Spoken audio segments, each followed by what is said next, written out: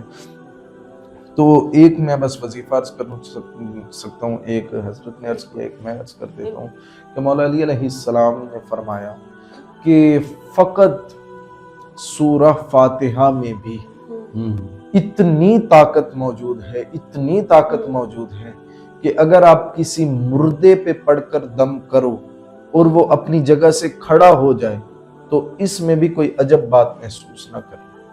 یعنی اتنی زیادہ طاقت ہے کہ اگر ہم مردے پہ بھی پڑھ کر دم کرتے ہیں وہ بھی اٹھ سکتا ہے، اتنی طاقت موجود ہے۔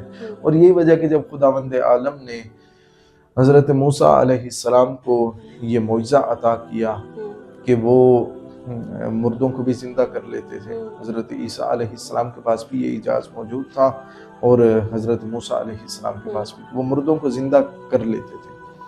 تو کسی نے سوال کیا مولا علی علیہ السلام سے کہ وہ کیا چیز ایسی پڑھتے تھے کہ جس سے وہ مردے زندہ ہو جایا کرتے تھے؟ تو مولا علی علیہ السلام نے فرمایا بجائے اس کے کہ میں تمہیں ان کے بارے میں بتاؤں، میں وہ بتاؤں کہ جو اگر میں پڑھ دوں تو اللہ نے سپر پاور طاقت خدا کی ہے، جو اللہ نے مجھے بھی عطا کی ہے، اگر میں بھی پڑھوں تو مردہ زندہ ہو جائے۔ تو لوگوں کو اس وقت یہ بات سمجھ میں نہ آئی، لوگ چلے گئے۔ کچھ عرصے کے بعد ایک خاتون کا انتقال ہو گیا، اب مولا علی علیہ السلام کو بلایا گیا، مولا قریب گئے تو ان میں سے ایک شخص کو وہ بات یاد تھی کہ مولا نے یہ بات کی کہ مجھ میں بھی ہے اتنی طاقت، خدا نے مجھے بھی عطا کی ہے، میں شیر خدا ہوں، میں اسد اللہ ہوں۔ تو انہوں نے کہا مولا اگر اتنی طاقت ہے تو آپ زندہ کر کے دکھائیں۔ مولا نے کچھ پڑھا اور اس پر دم کیا، وہ فوراً خاتون اٹھ بیٹھی، کلمہ پڑھتے ہوئے۔ تو انہوں نے پوچھا مولا آپ نے کیا پڑھا؟ مولا نے فرمایا میں نے تو اور کچھ نہیں پڑھا، میں نے بس سورہ فاتحہ پڑھی۔ تو یہ خداوند عالم کی۔ اور دوسری بات اس میں عرض کرتا چلوں، لوگ یہ کہتے ہیں اور اکثر لوگوں نے یہ بات مجھ سے بھی کی ہے کہ ہم پڑھتے ہیں یہ چیز لیکن اثر نہیں ہوتا۔ ہم نے یہ فلاں قرآن پاک کی آیت پڑھی، ہم نے فلاں سورہ پڑھا، ہم نے فلاں سورہ پڑھا، لیکن اس کا اثر نہیں ہوتا۔ تو مولا علی علیہ السلام کے اس واقعے سے ہمیں ایک اور درس بھی مل رہا ہے۔ تو انہوں نے کہا اچھا آپ نے فقط سورہ فاتحہ پڑھی، یہ توجہ فرمائی گا۔ انہوں نے کہا مولا آپ نے سورہ فاتحہ پڑھی تو مردہ اٹھ گیا؟ مولا نے فرمایا ہاں بالکل پڑھی تو اٹھ گیا۔ مولا چلے گئے، کچھ عرصے کے بعد کسی اور کا انتقال ہو گیا۔ اب وہ گئے، انہوں نے کہا اب تو بھائی ہمیں مولا نے بڑا وظیفہ بتا دیا، ہم سورہ فاتحہ پڑھیں گے تو مردہ اٹھ جائے گا۔ تو مولا کے وہ تھوڑے مخالفین بھی تھے اس وقت کافی زیادہ، جس طرح آج مولا کے مخالفین ہیں اس وقت بھی مخالفین تھے۔ تو انہوں نے جا کر اس جنازے پر یہ بات پھیلتی پھیل گئی کہ علی ابن ابی طالب فرما رہے ہیں کہ جی اگر آپ سورہ فاتحہ مردے پر پڑھ کر دم کریں گے تو وہ اپنی جگہ سے اٹھ جائے گا، وہ کھڑا ہو جائے گا، زندہ ہو جائے گا۔ انہوں نے سورہ فاتحہ پڑھی اور وہ دم کرنا شروع کر دیا جی اپنے مرحوم پر۔ وہ تو کوئی نہ ہلا بھی نہ اٹھنا، کیا اس نے تو ہلا ہی نہیں۔ پھر بلایا گیا مولا علی کو اور یہاں تک ان لوگوں نے کہہ دیا کہ نعوذ باللہ من ذالک، آپ نے جھوٹ بولا ہم سے، آپ تو کہہ رہے تھے کہ سورہ فاتحہ پڑھنے سے مردہ اٹھ جاتا ہے۔ مولا نے فرمایا میں نے جھوٹ نہیں بولا۔ مولا نے پھر سے بسم اللہ پڑھی، سورہ فاتحہ کی وَلَضَّالِّينَ تک پہنچے کہ مردہ پھر سے کھڑا ہو گیا۔ انہوں نے کہا ہمیں یہ بات سمجھ نہیں آ رہی، یہ کیا ہے؟ مولا نے فرمایا اس میں دو پہلو ہیں، ایک تو انسان کا ظرف اتنا پاک ہونا چاہیے جس قدر یہ کلام پاک ہے۔ کلام کا اثر تب ہوگا جب اسے پڑھنے والا ظرف اس قدر پاک ہوگا۔ اور دوسری بات یہ کہ تم آزما رہے تھے، تمہیں خدا پر اتنا یقین نہیں تھا، تم خدا کی طاقت کو اس قابل نہیں سمجھ رہے تھے کہ اگر میں پڑھوں گا تو خدا اسے لازماً زندہ کرے گا۔ تو ہمارے معاشرے میں اسلام میں لوگوں کی تنزلی کی وجہ یہ ہے کہ ہمیں نہ خدا پر یقین رہا ہے، نہ ہی ہمارے ظروف اس قابل رہے ہیں کہ اگر ہم قرآن کریم پڑھیں تو اس کا کوئی اتنا خاص اثر ہو۔ بہرحال خداوند عالم ہمیں بس اس قابل بنائے، ہمیں یہ سعادت نصیب۔ بالکل آپ نے ٹھیک کہا، یہی وجہ ہے کہ آج ہم تنزلی کا شکار ہیں۔ ایک اور ہمارے ہاں جو چیز ہے نا وہ بڑی پائی جاتی ہے کہ ٹوٹے ہوئے پیالے میں پانی پینا نا مکروہ ہے۔ تو اسلام یا شریعت میں اس کو کیسے دیکھا گیا ہے؟ جی بالکل ایسا ہی ہے، احادیث پاک میں اس کا ذکر ہے۔ نبی پاک علیہ الصلوۃ والسلام نے ٹوٹے ہوئے برتن میں کھانے پینے سے منع فرمایا، اور ہر سنت میں حکمت ہے، سرکار دو عالم علیہ الصلوۃ والسلام کے ہر فرمان میں حکمت ہے۔ ٹوٹے ہوئے برتن میں کھانے پینے سے کیوں منع فرمایا ہے؟ تو آج کی یہ جدید ٹیکنالوجی اور سائنس بھی یہ ریسرچ کر چکی ہے کہ ٹوٹا ہوا جو برتن ہوتا ہے اس میں جس جگہ پر دراڑ آئی ہوئی ہو وہاں پر جراثیم جمع ہو جاتے ہیں، جو پھر اس میں کھانا پینا اگر کیا جائے، کھایا جائے یا پیا جائے تو وہ جراثیم پھر کھانے پینے میں شامل ہو جاتے ہیں جو انسان کی صحت کے لیے مضر ہیں۔ تو لہٰذا اسلام نے جو طریقہ بتایا ہے ہمارے لیے فائدہ ہی ہے، ٹوٹے ہوئے برتنوں میں کھانے پینے سے یعنی کہ منع کیا ہے، اور اس میں ہمارے لیے بہتری ہے کیونکہ اسلام جو ہے اور حضور علیہ السلام کا جو طریقہ کار ہے وہ الحمدللہ ایک فطری عمل ہے۔ اسلام ایک فطری مذہب ہے جو ہر طرح کے یعنی کہ طبقے کو، ہر طرح کے معاشرے میں اور ہر طرح سے لوگوں کی بھلائی چاہتا ہے، کہ چاہے وہ معاشرتی نظام ہو، چاہے وہ معاملات ہوں زندگی کے، تو اس میں اسلام بہتری ہی چاہتا ہے، اس لیے حضور علیہ السلام نے منع فرمایا۔ سر آپ بتائیے گا۔ بسم اللہ الرحمن الرحیم، بالکل بجا فرمایا حضرت نے کہ مکروہ ہے، ہمارے ہاں بھی فقہ جعفریہ میں بھی ٹوٹے ہوئے برتن میں پانی پینا، ٹوٹے ہوئے برتن میں کھانا کھانا، یہ چیزیں مکروہات میں شامل ہو جاتی ہیں۔ اور ایک حکمت پوشیدہ رسول خدا صلی اللہ علیہ وسلم کے زمانے میں رسول خدا نے جب یہ حدیث فرمائی، کیونکہ مکروہ ہے، حرام نہیں ہے، تو رسول خدا کا ایک صحابی انہوں نے ٹوٹے ہوئے برتن جو تھا انہوں نے اس میں سے پانی پینے لگے تو ان کا ہونٹ زخمی ہو گیا۔ رسول خدا نے فرمایا کہ یہی وجہ تھی کہ میں نے یہ فرمایا کہ مکروہ ہے۔ اور دوسری بات، جس طرح ابھی حضرت نے فرمایا کہ جو بھی رسول خدا بات کرتے ہیں، جو بھی یہ فرمان معصوم کا ایک امتیاز سمجھیں، جو بھی معصومین ہیں، چہارہ معصومین علیہ السلام، انبیاء کرام علیہ السلام، ان کی باتوں میں ایک حکمت پوشیدہ ہوتی ہے۔ یہ فقط اور فقط اس وقت کو نہیں دیکھ رہے ہوتے، یہ ان کے سامنے پوری کائنات کا ایک نظام ہوتا ہے، یہ اس کے تحت بات کر رہے ہوتے ہیں۔ تو رسول خدا نے اس کے ساتھ ہی ایک دوسری حدیث بیان فرما دی، یہ اسی موقع کی حدیث ہے۔ رسول خدا صلی اللہ علیہ وسلم نے فرمایا کہ پانی فقط ٹوٹے ہوئے برتن میں پینا مکروہ نہیں، بلکہ اندھیرے میں بیٹھ کر پانی پینا بھی مکروہ ہے، پانی دیکھ کر پینا چاہیے۔ رسول خدا نے فوراً یہ حدیث بیان فرمائی۔ رات کو صحابہ گھر گئے، کیونکہ اس وقت اتنے زیادہ کوئی یہ الیکٹریسٹی وغیرہ تو تھی نہیں، وہ تھا چراغ جلانے کا زمانہ جس میں موم بتی وغیرہ جلایا کرتے تھے۔ تو صحابی گھر گیا، رات میں اسے پیاس لگی، اس نے جب پانی پینے کے لیے برتن اٹھایا، اس نے پانی بھرا، پینے لگا تو اسے حدیث یاد آ گئی۔ اس نے کہا رسول خدا نے فرمایا کہ پانی دیکھ کر پینا چاہیے، اندھیرے میں نہیں پینا چاہیے۔ اس نے فوراً چراغ جلایا تو اس نے دیکھا کہ کوئی حشرات میں سے کوئی اس کے اندر موجود ہے، کیڑا مکوڑا موجود ہے، پانی میں موجود ہے۔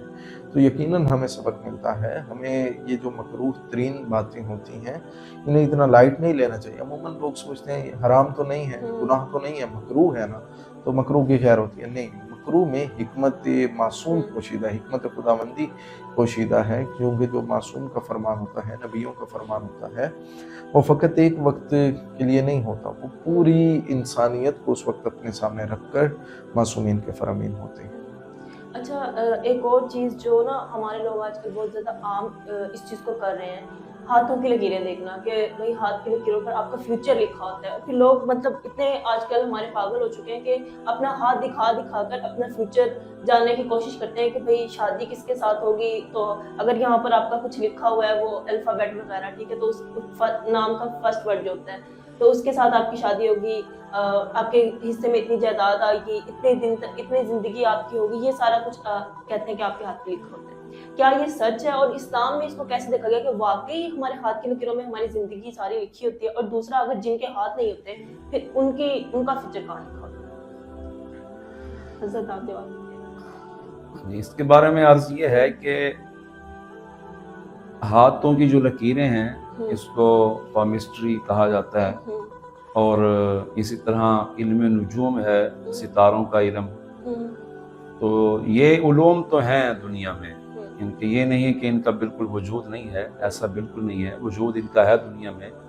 ان کے ہاتھ کی لکیروں کا ایک علم ہے، علم الاعداد ایک علم ہے، اور اس کے علاوہ علم رمل ایک علم ہے، علم کشف ایک علم ہے۔ تو یہ علوم دنیا میں موجود ہیں، لیکن یہ ہاتھ کی لکیریں دیکھنا اور